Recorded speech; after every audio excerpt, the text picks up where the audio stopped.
Hello everyone, welcome to a mini blog. আজকের ভিডিওটা একটু আলাদা প্রতিদিনের তুলনায়।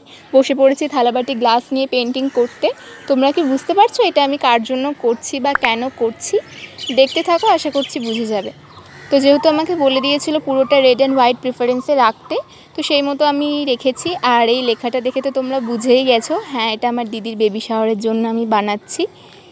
ওই কিনে দিয়েছি সমস্ত থালাবাটির সেটটা, আমি জাস্ট রঙটা করে দিয়েছি। আর প্রত্যেকটা বাটি আলাদা আলাদা রকম করে করেছি, কোনো রেফারেন্স ছবি দেখে আমি করিনি, যেটা আমার মন থেকে এসেছে আমি সেই রকমই করেছি। আর ফার্স্ট টাইম করেছি বলে হয়তো ফিনিশিংগুলো খুব একটা ভালো হয়নি, বাট আমি তো চেষ্টা করেছি 100% ভালো করারই। এই যে থালাবাটিগুলোর ফাইনাল লুক।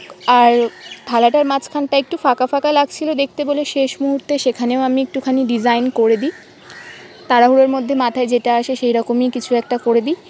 আর ভালোই লাগছিল আশা করছি দেখতে। এই হলো থালাটার ফাইনাল লুক। তো কেমন লাগছে জানিও। Thanks for watching, by.